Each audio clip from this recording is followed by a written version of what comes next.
Hey everyone, welcome to Easy Pharma. तो guys, आज हम यहाँ पे देखने वाले हैं स्ट्रोक। आप देखिए स्ट्रोक क्या होता है, इसको फुल डिटेल में हम डिस्कस करने वाले हैं। तो जैसे कि सब्जेक्ट हमारा यहाँ पे चल रहा था फार्माकोथेराप्यूटिक डी फार्मा सेकंड ईयर का अकॉर्डिंग टू न्यू सिलेबस। इसमें हमारी सेकंड यूनिट चल रही है, जिसके एक तरह से सेक्शन डी हम डिस्कस कर रहे हैं, जिसमें 3 वीडियो लेक्चर पहले हम डिस्कस कर चुके हैं, एपिलेप्सी, पार्किंसन डिसीज और साथ ही में एल्जाइमर डिसीज। तो इनकी लिंक आपको डिस्क्रिप्शन बॉक्स में मिल जाएगी, यहाँ से आप इन तीनों को इजिली वॉच कर सकते हैं। तो आज हम देखने वाले हैं यहाँ पे स्ट्रोक। अब देखिए स्ट्रोक क्या होता है, चलिए इसको देख लेते हैं। स्ट्रोक क्या होता है, एक बीमारी होती है, डिसीज, एक डिसऑर्डर होता है। अब ये कहाँ पे होता है भाई, इंसान के अंदर होता है। ये किससे रिलेटेड होता है, एक तरह से डायरेक्टली ब्रेन से, यानी सीधा सीधा हम कह सकते हैं हमारा जो क्या होता है स्ट्रोक होता है, डायरेक्टली कहाँ पे इफेक्ट करता है, ये ब्रेन के अंदर करता है। अच्छा, ये होता क्यों है, इसके 2 मेन रीज़न होते हैं। सबसे पहला रीज़न होता है एक तरह से जो ब्लड की सप्लाई होती है वो ब्रेन को प्रॉपरली तरीके से नहीं मिल पाती, प्रॉपर अमाउंट ब्लड की सप्लाई नहीं हो पाती है। सेकंड होता है यहाँ पे ऑक्सीजन। अब भाई देखा जाए, एक तरह जो ऑक्सीजन मिलती है किसको, हार्ट को, या एक तरह से ब्रेन को, कहाँ से मिलती है भाई, सब एक तरह से ब्लड के अंदर से आती है ऑक्सीजन।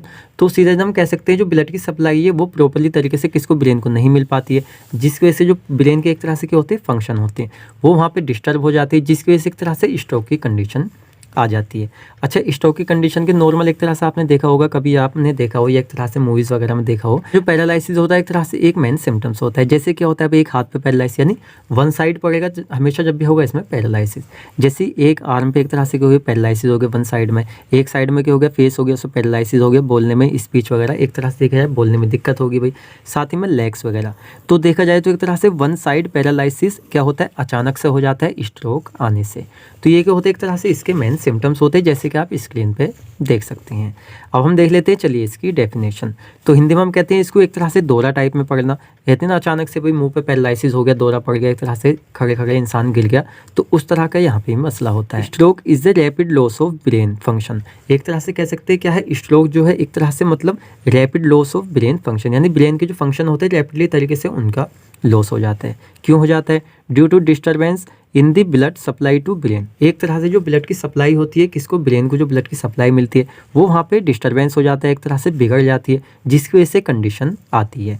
तो सपोज कीजिए आपको अगर खाना प्रॉपरली मिला है तो आप प्रॉपर वर्क कर रहे हैं, आपको खाना थोड़ा कम मिला है, आपकी भूख ज़्यादा थी, तो एक तरह से प्रॉपरली वर्क आप नहीं कर पाएंगे, प्रॉपर एनर्जी एक तरह से आपको नहीं मिली है।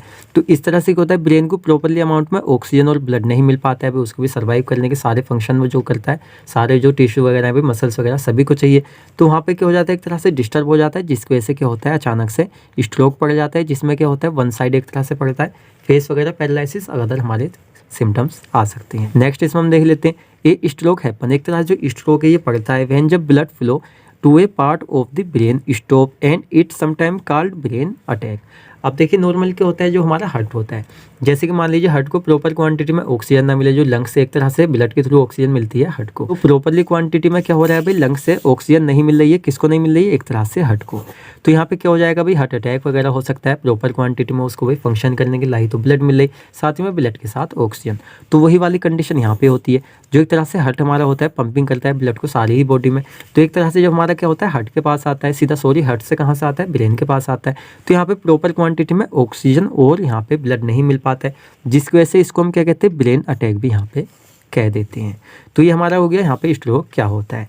नेक्स्ट हम देख लेते हैं, it may be cause death, और देखिए डेथ भी कॉज कर सकता है। देन अब यहाँ पे हम देख लेते हैं टाइप्स ऑफ स्ट्रोक। स्ट्रोक कितने टाइप के होते हैं, तो जनरली एक तरह से हमारे 2 ही टाइप के देखने को मिलते हैं। फर्स्ट होते हैं यहाँ पे इस्केमिक स्ट्रोक, जो एक तरह से हमारे 85% देखने को मिलते हैं। सेकंड यहाँ पे होते हैं हेमोरेजिक स्ट्रोक, जो एक तरह से 15% देखने को मिलते हैं। अब एक तरह से भी देख लेते हैं क्या क्या एक तरह से कंडीशन होती है जिसकी वजह से ये होते हैं। तो फर्स्ट होता है यहाँ पे इस्केमिक स्ट्रोक, ये एक तरह से ऑक्सीजन की कमी की वजह से होता है। अब ऑक्सीजन किस तरह से कम पड़े भी, ऑक्सीजन कह सकते हैं हमारे जो ब्रेन के फंक्शंस वगैरह जिनको प्रॉपर ऑक्सीजन चाहिए वो वहाँ पे प्रॉपर सप्लाई नहीं हो रही, जिसकी वजह से एक तरह से इस्कीमिया स्ट्रोक आता है।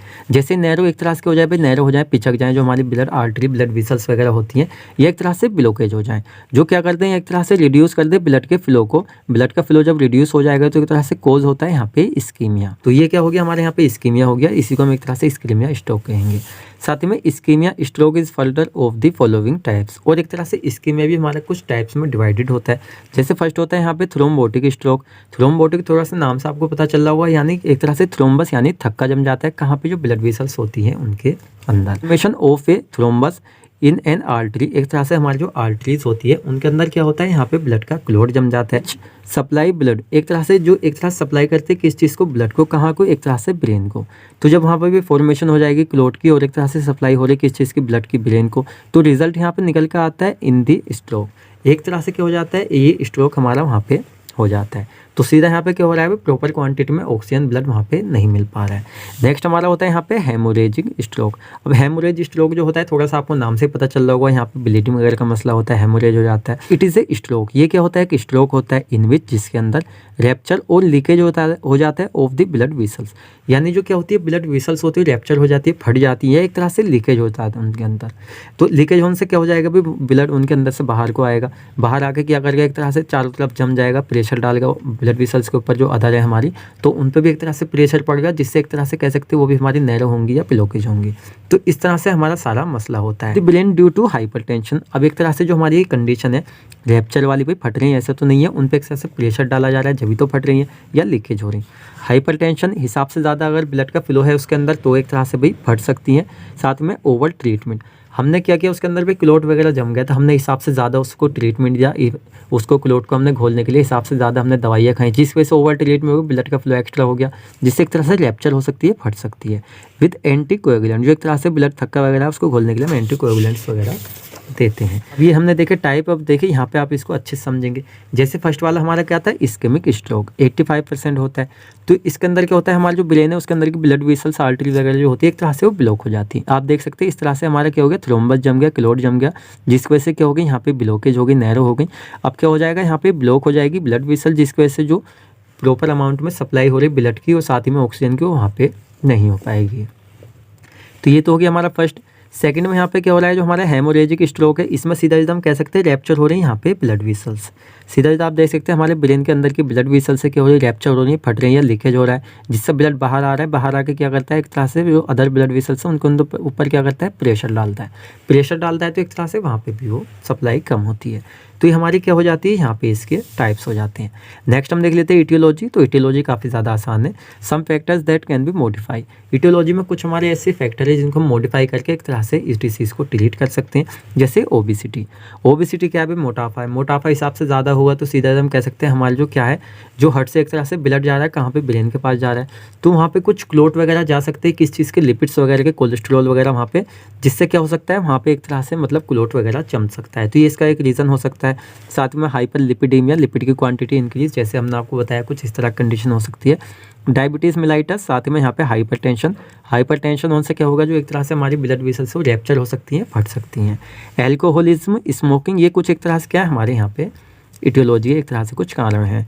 साथ में some factors that can not be modify, अब कुछ फैक्टर हमारे ऐसे इनको मॉडिफाई नहीं कर सकते भाई, वो हैं तो हैं। जैसे फैमिली हिस्ट्री, किसी फैमिली हिस्ट्री में उसके पेरेंट्स वगैरह को, उसके भाई बहन सिस्टर, मतलब फैमिली हिस्ट्री चलती आ रही जनरेशन टू जनरेशन, तो वहाँ पे इसको चेंज नहीं किया जा सकता, ये तो होगा ही। दवाइयों से इसको देखिए कंट्रोल किया जा सकता है, लेकिन ख़त्म नहीं किया जा सकता। साथ ही में एज क्या होता है, देखिए बढ़ती हुई एज को हम यहाँ पे कंट्रोल नहीं कर सकते, और जैसे बढ़ती हुई एज आगे बढ़ती चल जाएगी उस तरह से स्ट्रोक की कंडीशन थोड़ी सी ओल्ड एज में ज़्यादा देखने को मिलती है। देखिए सब एज में देखने को मिलती है, लेकिन एक तरह से कहें तो हम जो 30+ है उनमें एक तरह से देखने को ज़्यादा मिलती है। हम देख लेते हैं यहाँ पे पैथोजेनेसिस। पैथोजेनेसिस यानी रोग जनन। अब ये किस तरह से कंडीशन आ रही है, अब कैसे हो रहा है, ये तो हमने इसकी डेफिनेशन और साथ में इसके टाइप्स में आपको प्रॉपरली बता दिया। बस क्या करना है, इसको हमें यहाँ पे थोड़ा सा समझना है। जैसे हम आपके लिए क्या करते हैं, देखिए सारे हम आपके लिए फ्लो चार्ट बनाते हैं। फ्लो चार्ट में क्या होता है, यहाँ पे ईजी हो जाता है। अब बुक वगैरह में देखते हैं तो क्या होता है, काफ़ी सारी मतलब थ्योरी दी होती है, तो उसको थोड़ा सा कन्वर्ट करके यहाँ पे इस तरह से होता है। जैसे यहाँ पे देख लेते हैं हमारे कौन कौन से, पहले हम देखेंगे जो हमारे कॉजिंग फैक्टर हैं। क्या हमारे कॉजिंग फैक्टर कर रहे हैं, कोज हमारा हो गया भाई यहाँ से हो सकता है। उसके बाद क्या हमारी प्रोसेस रहती है, स्मॉल आर्टरी ओकल्सन। अब जैसे मैंने आपको बताया क्या होता है, देखिए रैप्चर वगैरह हो जाता है ब्लड वेसल्स का, दूसरी छोटी ब्लड वेसल्स पर क्या करते हो, इफेक्ट डालते हैं, या एक तरह से प्रेशर डाल रहा है तो वहाँ पे ब्लॉकेज हो सकता है। या नेक्स्ट हम कह सकते हैं क्या होते हैं, हमारे जो हाइपर लिपिडीमिया वाली कंडीशन होती है, तो क्या हो सकता है वहाँ पे कुछ एक तरह से लिपिड वगैरह के, एक तरह से ब्लड के क्लोट आ सकते हैं, जो एक तरह से स्मॉल हमारी क्या होती है, आर्टरी वगैरह होती है, उनमें वहाँ पे बाधा उत्पन्न कर सकते हैं। साथ में यहाँ पे लार्ज आर्टरी एथेरोस्क्लेरोसिस, तो ये हमारी पूरी डिसीज आगे हम देखेंगे। इसमें क्या होता है, प्लेग जम जाता है एक तरह से किस चीज़ का, लिपिड का, किसके अंदर, जो हमारी ब्लड वेसल्स होती हैं उसके अंदर। साथ में यहाँ पे कार्डियो एरोटिक एम्बोलिज्म, इसमें क्या होता है, बॉडी के जो एक तरह से ब्लड वेसल्स है वो एक तरह से ब्लॉकेज होने लगती हैं। तो कंडीशन देखा जाए तो तीनों कहीं ना कहीं एक तरह से हमारे कुछ हो रहा है, यहाँ पे प्लेग वगैरह हो रहा है, बाधा उत्पन्न हो रही है यानी थ्रोम्बस वगैरह हो रहा है। साथ में हेमोरेज क्या हो सकता है भाई, यहाँ पे रैप्चर हो सकती है, ब्लड वेसल्स फट सकती हैं, लीकेज हो सकती हैं। कुछ हमारे अननोन रीज़न जो एक तरह से आज तक पता नहीं लगाए गए हैं, तो जो हमें पता है वो फिलहाल हमारे ये वाले हैं। तो इन सब से एक तरह से क्या हो रहा है, सारे ये एक ही काम यहाँ पे कर रहे हैं। क्या कर रहे हैं, impaired blood supply to the affected area, decrease cerebral blood flow. सारे भी क्या कर रहे हैं यहाँ पे, इम्पेयर यानी एक तरह से बिगाड़ रहे हैं। किस चीज़ को, ब्लड की सप्लाई को। हेमोरेज हो जाएगा जब बिगड़ेगी, क्लोट जम जाएगा जब बिगड़ेगी, साथ में प्लेग जनरेट होगा जब बिगड़ेगी। तो सब में एक तरह से क्या हो रहा है भाई, यहाँ पे इम्पेयर हो रहा है, बिगड़ रहा है किस चीज़, ब्लड की सप्लाई। किसके लिए बिगड़ रही है, एक तरह से अफेक्टेड एरिया, जिस एक तरह से जो एरिया है मतलब अफेक्टेड एरिया, जिसको वहाँ पे ब्लड चाहिए, ऑक्सीजन चाहिए, जब अपना काम करे, अपने आप को हील करे, तो वहाँ पर नहीं मिल पाएगी। तो एक तरह से वहाँ पे ये मसला हो सकता है, जिससे डिक्रीज हो सकता है यहाँ पे सेरिब्रल ब्लड फ्लो। इसके डिक्रीज होने से क्या हो जाएगा, जो हमारी O2 है उसका लेवल यहाँ पे कम हो जाएगा। जितनी डिमांड में चाहिए था उतनी डिमांड में हमें ऑक्सीजन नहीं मिलेगी। साथ में जो ग्लूकोज है वो भी एक तरह से लोकेशन पे नहीं पहुँच पाएगा। अब देखिए ब्रेन है उसको प्रॉपर अमाउंट में अपनी ग्रोथ के लिए, एक तरह पूरी फंक्शनिंग करने के लिए ग्लूकोज चाहिए, एनर्जी चाहिए, साथ ही में O2 चाहिए, तो वहाँ पे नहीं मिल पा रही है। क्या हो जाएगा, लॉस ऑफ फंक्शन। जो ब्रेन के नॉर्मल फंक्शन है, जो वर्क करता है, उनका एक तरह से लॉस हो जाएगा with symptoms related to the function of the affected brain tissue. जो ब्रेन के टिश्यू है एक तरह से अफेक्ट, पूरा मतलब अफेक्टेड एरिया है, सीधे हम कह सकते हैं, जहाँ पे ज़रूरत है या जो पार्ट एक तरह से वर्क करते हैं, वहाँ पे एक तरह से उसके सिम्टम्स ज़्यादा देखने को मिलेंगे, यानी उनका लॉस हो जाएगा, सीधा हम कह सकते हैं। जिससे क्या हो जाएगा, यहाँ पे स्ट्रोक हो जाएगा।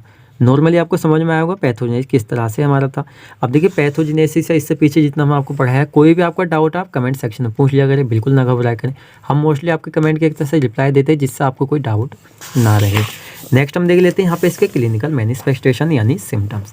अब सिम्टम में कुछ नहीं भी, डिजनेस, सिर चकराना वगैरह, डिफिकल्टी इन वॉकिंग, टहलने में थोड़ी दिक्कत हो सकती है, लॉस ऑफ बैलेंस, एक तरह से जो हमारी क्या होता है बॉडी का बैलेंस है वो एक तरह से लॉस हो सकता है, कोऑर्डिनेशन करना एक तरह से क्या हो सकता है उसका लॉस हो सकता है, सडनली हेडेक, अचानक से सर दर्द होना, पैरालिसिस इन फेस। अब देखिए कुछ सिम्टम्स जो मैंने, जैसा आप स्क्रीन पे देख सकते हैं, क्या होता है, एक तरह जो फेस होता है उस पर मतलब एक साइड में होगा, हाफ फेस पे, ऐसे पैरालिसिस हो जाता है। साथ में पैरालिसिस इन लेग्स और आर्म, और मोस्टली एक तरह से क्या होता है बॉडी की वन साइड में होता है, लेफ्ट हो या राइट हो, वो दोनों में से कोई सी में भी हो सकता है, लेकिन दोनों में एक साथ नहीं होगा, वन साइड में होगा।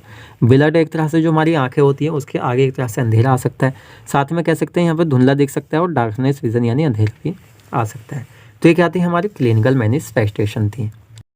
देन चलिए अब यहाँ पे हम देख लेते हैं नॉन फार्माकोलॉजिकल मैनेजमेंट। इसको सीधा हम कहें तो बिना दवाइयों के ट्रीटमेंट, किस तरह से हम इसको मतलब ट्रीट करें सेल्फ तरीके से, जिससे एक तरह से इसके सिम्टम्स को बढ़ने से रोका जा सके या एक तरह से इसको कम किया जा सके।